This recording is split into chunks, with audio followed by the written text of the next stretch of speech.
পর্যন্ত, একটা চোর, একটা করাপ্টেড মানুষ, দুর্নীতিগ্রস্ত মানুষ, সে চুরি করে দুর্নীতি করে এনে বাচ্চাকে খাওয়ায়। একটা ধর্ষক পর্যন্ত ওর মেয়েকে আদর করে। পুরুষ মানুষ কি জিনিস কেমন করে বুঝবেন? সারাটা জীবন ক্ষয় করে ফেলায়।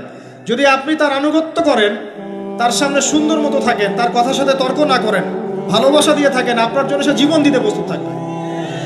এগুলো কে শিখাবে এখনকার মেয়েদেরকে? নবী সাল্লাল্লাহু আলাইহি ওয়াসাল্লাম বলেছেন, কোনো স্বামী যদি কোনো স্ত্রীকে চায়, তার প্রয়োজনের জন্য চায়, মহব্বতের জন্য, স্ত্রী যদি চুলায় রান্না করতে থাকে, ওই রান্না ফেলে দিয়ে তাকে আসতে হবে। হাদিস।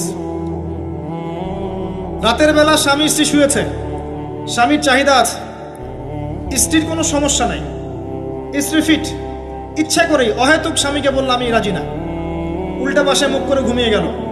আল্লাহর নবী বলছেন, সারা রাত আল্লাহর পক্ষ থেকে একজন ফেরেশতা আসবে, এসে এই নারীকে অভিশাপ দিতে থাকবে।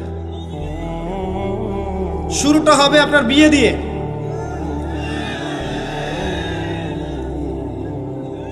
এত এক্সাইটেড হওয়ার কিছু নাই, কারণ এটা এমন একটা বিষয় যেটা করেন নাই বলে এক্সাইটমেন্ট বাড়ছে, করার পরে পস্তাতেও পারেন। এটা এমনই দিল্লি কা লাড্ডু, যে খাবে সেও পস্তাবে, যে খাবে না সে বেচারাও পস্তাবে। তবে আপনারা খেয়ে পস্তান, আলহামদুলিল্লাহ। এমনভাবে শুরু করেন না পরিবারটা যে আপনি একজন তরুণী, আপনি একজন তরুণ, বিয়ে করছেন, বিয়ের সময়ে দিনদারিতা বাদ দিয়ে অন্য কিছু দেখতে যায় না। যদিও বা অর্থ সম্পদ, বংশমর্যাদা, সৌন্দর্যের কথা হাদিসে এসেছে, হাদিসটা এমন নয় যে তোমরা 4টা গুণ দেখেই বিয়ে করো, এমন নয়।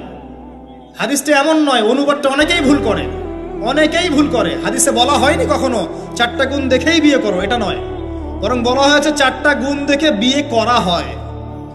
কথা কি বুঝতে পারছেন? কেউ এটা দেখে, কেউ এটা দেখে, তোমরা দিনদারিতা দেখো, না হলে তোমাদের হাত ধুলোয় ধূসরিত হবে। হাদিসটা এমন। এক্ষেত্রে কি আমরা বলবো, প্রথমত বিয়েটাকে সহজ করে দেন। বিয়েটাকে সহজ না করলে সমাজে জেনা বাড়তে থাকবে, এবং জেনা বাড়ার কারণ আছে। যখন পর্নোগ্রাফিটাতে ফ্রি অ্যাক্সেস দেওয়া হয়েছে, মানুষ রাতের বেলা পর্ন দেখতে পারে, কেউ বাধা দেওয়ার নাই। উপরের সেকশন থেকে কিন্তু এটাকে বন্ধ করে দেওয়া যেত। পৃথিবীর অনেক কান্ট্রি আছে যেখানে অনেক কিছু চলে না। চাইনিজরা ফেসবুক ইউজ করে না, করে? ওরা কি উন্নত জাতি না?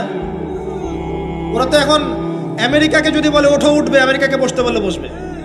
ওরা এমন জায়গায় চলে গেছে। ওই ইউক্রেন ইস্যু নিয়ে আমেরিকা আর ন্যাটো আর এই ব্রিটেন আর ফ্রান্স আর ইসরায়েল কিছুই করতে পারবে না ইনশাআল্লাহ, বিকজ এখানে একটা বড় অ্যালায়েন্স আছে চায়না এবং রাশিয়া, কিছুই করতে পারবে না। বরং এর উদ্দেশ্য, যে উদ্দেশ্যে এটা কাজ করেছিল তারা, এটাতে সফল হবে না তারা ইনশাআল্লাহ।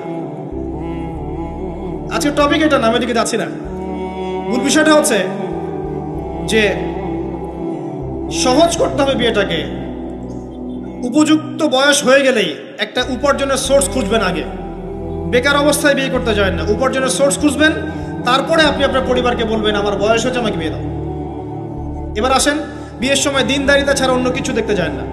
এরপরে যদি সে সুন্দর হয় বা সুন্দরী হয় বা ভালো বংশের হয়, অথবা দেখা যায় যে ভালো টাকা পয়সা ওলা ইত্যাদি ইত্যাদি, এটা আপনার নূরুন আলা নূর, এটা বোনাস। কিন্তু এগুলো যদি নাও থাকে, শুধু দিনদারিতা থাকে, আপনি রাজি হয়ে যান। পরিবারের কর্তাদেরকেও বলবো যে মেয়ে বিয়ে দেওয়ার সময় ছেলের টাকা পয়সা দেখতে যায় না, ছেলের স্ট্যাটাস দেখতে যায় না বেশি বেশি। পরে দেখবেন এই মেয়ে ওর ঘরে গিয়ে পস্তাচ্ছে।